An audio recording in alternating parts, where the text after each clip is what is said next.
Your second graded speech in COM 181 online is the informative speech. So, in this video, we're going to go over some of those basic requirements, just like we did with the personal narrative, but this time for the informative speech, again, just so we can make sure we're all on the same page. But before we go over the requirements, one just general word of warning, begging on my part, whatever you might want to call it. Make sure you are doing an informative speech. All right, and not a persuasive. Every semester, I always have one or two students that wind up doing a persuasive for the informative because they say to inform my audience on why they should eat healthy. That's not informative. That's persuasive. You're trying to change people's minds. We talked about that, remember, in the videos about informative speaking. So again, make sure you're giving an informative speech in and of itself. And once you've done that, let's talk about the guidelines itself and what we need to do for this specific speech assignment. All right, guidelines for the informative speech. So what we do with each of the speeches in this class is as we progress from one assignment to another, we just try to ratchet the difficulty up just a little bit, building on what was previous. So let's look at these individual guidelines for this assignment. All right, first and foremost, time. As you remember, the personal narrative was 3 to 5 minutes. The informative speech is 5 to 7. So we have increased that time a bit, okay? And just like with the informative, 1 point off for every 10-second block you're over or under time. So please keep that in mind. Now, as far as how you're going to be graded, all the structural stuff that you were graded on in the personal narrative, as far as an introduction that has the 4 parts, good number of main points in the body, good use of connectives, well-formulated conclusion, all that stuff is carried over.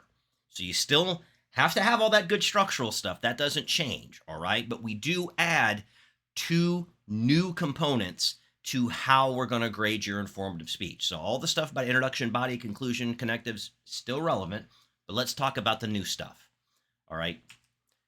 For the informative speech, as you remember, we covered the chapter about orally citing sources. You have to cite a minimum of 2 orally cited sources in the informative speech, a minimum of 2. Cite more if you want, but you have to cite a minimum of 2. And you'll be graded on how well you cite them. Do you list the name of the document, where you found it, who the author and sponsor was, what the date was, all those things we talked about in that particular chapter. So you do need to have orally cited sources in this chapter. Our next requirement is delivery will become a graded component of this speech.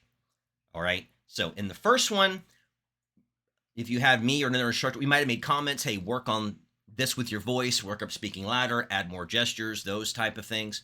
But they were more suggestions. They weren't points. They were just, hey, for the next speech, work on this. In this speech, that will be a heavily graded component. So we will look for things like how good your vocal inflection is. Do you have a lot of ums, uhs, ers? Do you have good vocal expression? Do you use gestures? Do you use them effectively? What is your posture? What is your eye contact? All those things we covered in the delivery chapter, they are part of your grade in this speech. All right, so for the first one, if you kind of just read from notes, that might have been okay because it was all based on structure, but for the informative, can't do that. Well, you can, but you will lose points. All right, so delivery becomes a graded component for this. And as with the personal narrative and every speech in the class, just like before, you need to submit a copy of a full completed preparation outline using the same method you did for the personal narrative. All right. So, and as with before, you'll upload your video through GoReact, just like you did with the personal narrative. That's not going to change. And remember, 5 to 7, but that's of you talking, not just video length.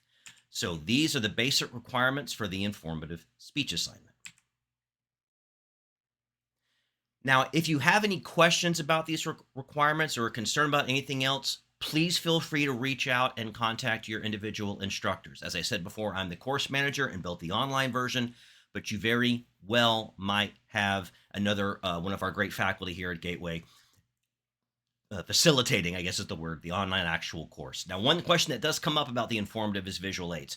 You do not need to have a visual aid for the informative speech. You can use one if you want to, and it will not be counted against you. as far as if you do it poorly, because we haven't gone over visual aids yet. It's not fair to us to take off points for something we haven't taught you how to do. But you can use one if you want to, but it is not required. And I would actually say check with your individual instructors on that. So that is the basic requirements for this speech. If you have any questions, talk to your instructor, and best of luck in this assignment.